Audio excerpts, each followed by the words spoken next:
Thank you for this movie. It's a great reminder of what really matters in life, I have to admit. Oh. Yes, but I would like to take you back to 1958 when you first came to Hollywood. Yes. What made Hollywood so seductive back then? What was so appealing about Hollywood? For me? Yeah, for you? Back then. Like a year ago, right? Oh, I guess that might seem some tiny possibility of becoming rich and famous. That was Hollywood to you? And enjoying having the fun of doing what one would do. I had become very, my family goes back in terms of theater and acting and so on. And one thought of New York as being the place where you would be the more serious actor, but in fact I didn't see any reason that had to apply, and but I was lucky. I got started early with a great director who was from New York, Kazan, and William Inge, who was a great playwright, the plays were done in New York, and I had done a play on Broadway. And so Hollywood beckoned, and I had a good time. Mm-hmm. So the people that come nowadays, the newcomers today, what advice would you give them? What pitfalls should they, for example, avoid in Hollywood? For an actor? Yeah. Or a young director who wants to make it. For an actor now, the whole process, the creative process has become, I would say, more democratized, and I would suggest to a good actor, take yourself seriously as a writer, as a potential director and producer, and meanwhile, if you're cast in a good part, that could be good. I think that the movie business itself is less predictable than it ever was before, and I think there are changes that have taken place in people's behavior at home. They're more reluctant to leave the house. They want to see something maybe on the television screen, and I think we're all adjusting to that change in the behavior of the public.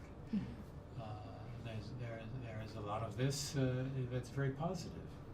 There's some negatives. We do lose the advantages of the big screen. Yeah. But who knows? Yeah. I think there are ways of combining the two. Mm-hmm. And this is the most charming Howard Hughes I've ever seen on screen. Is that, how much do you relate to this character?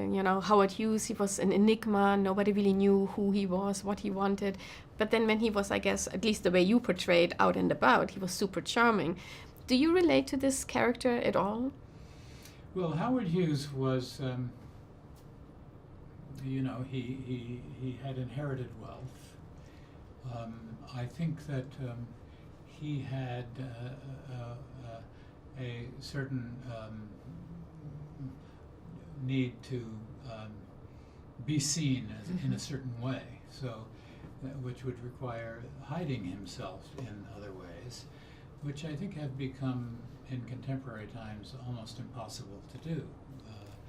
We now see everybody, and everyone in this room has a camera, so in a lot of ways you could say the truth is out with this completely ease of communication and the quickness of it. But it also is allowing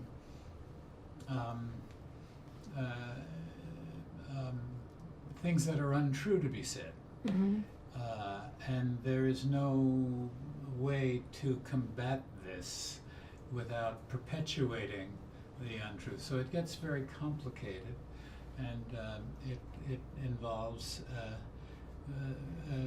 free speech and how to approach protecting the truth.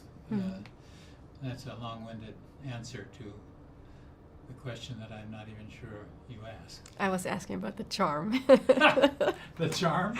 Yes, your charm. Oh, my charm. You were asking about my charm? Yeah, if you relate, do you feel like, you know, Howard Hughes is so charming? Do you relate, this is just like you? Oh, well, that's very kind of you.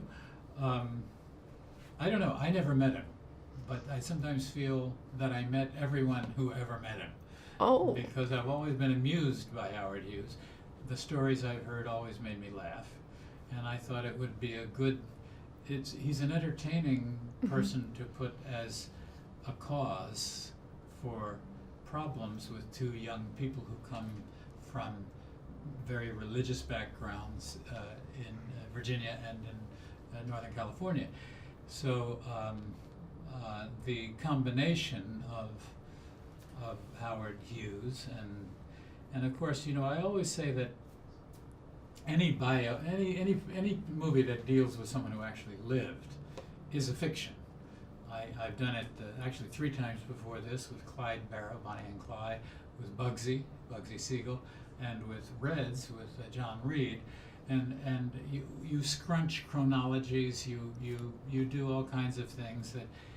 But then I like to quote Napoleon, who said that history is a set of lies agreed upon.